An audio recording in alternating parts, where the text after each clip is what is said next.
This will be much better. These walkie-talkies. Item number 2 you should bring.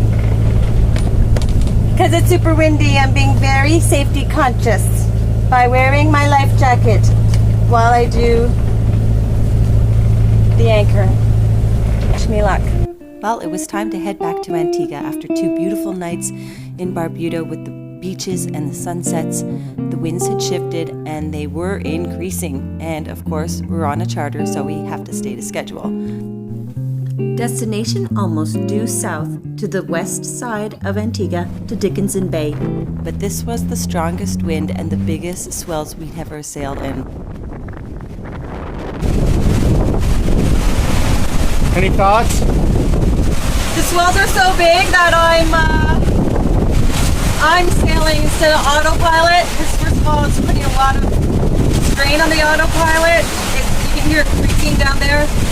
We burn up a lot of battery when we're on the autopilot, and it doesn't know how to properly ride these really big swells. Right on. This is intense.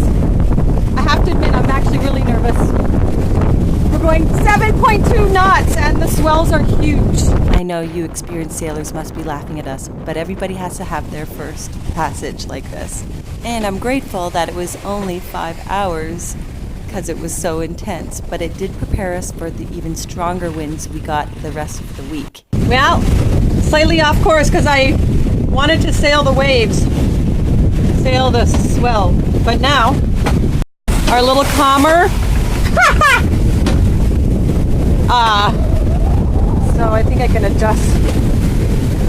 Oh my God! But we see land! 11:45. We saw it actually at 11:40. Land ho! Antigua! We were reefed correctly and we were making some really good speed. Captain takes a break. We had basically a lot of thunderstorms or rain clouds, and I don't know if they were squalls. Maybe. I guess so. So there's lots of wind all around those guys, and they make swells. When this started getting rough, tiny ship was tossed. Definitely that dinghy is getting tossed. Wasn't for the courage of the fearless crew. I was able to correct our heading as we got closer to the island because we were a little bit in the shadow of the island and the reefs that are on the northwest side. So the waves weren't as bad and the wind had died a teeny bit. I was often thinking about people who come to charter sailboats and don't realize how challenging the wind and the waves can be. Really be honest with yourself of your sailing skill level and the level and comfort of your crew, because it isn't always the perfect 10 knots with 1 foot swells. It can be pretty crazy, as you can see. And later in the week, it got crazier. A charter company says they do look at your resume. However, I have a pretty long resume, but this was really new for us in our sailing experience. And I'm a pretty experienced sailor, but I was a little bit nervous because it's kind of like renting a car and not really knowing what it can do. Now, the road is always the same on a highway. This is a road that changes all the time, and you have to know how it changes and guess how this boat is going to react. Can't wait till the next time, though. Actually, we have to tack our way into the next anchorage area at Dickenson Bay. So if you want to go into Dickenson Bay, you're going to encounter a lot of obstacles. Oh wow, what's that big rock there? The first one is the reef that's on the northwest side. And then there's shipping lanes going to St. John's. And of course, there are these islands and other rocks that you have to avoid. So make sure you zoom right into your navionics and keep a good watch.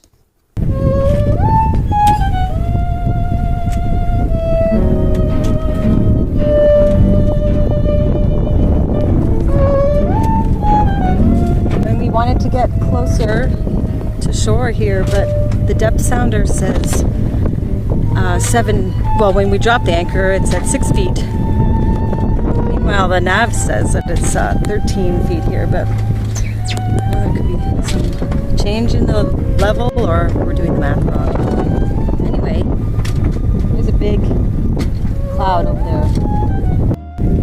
That's north of us. Wow, that's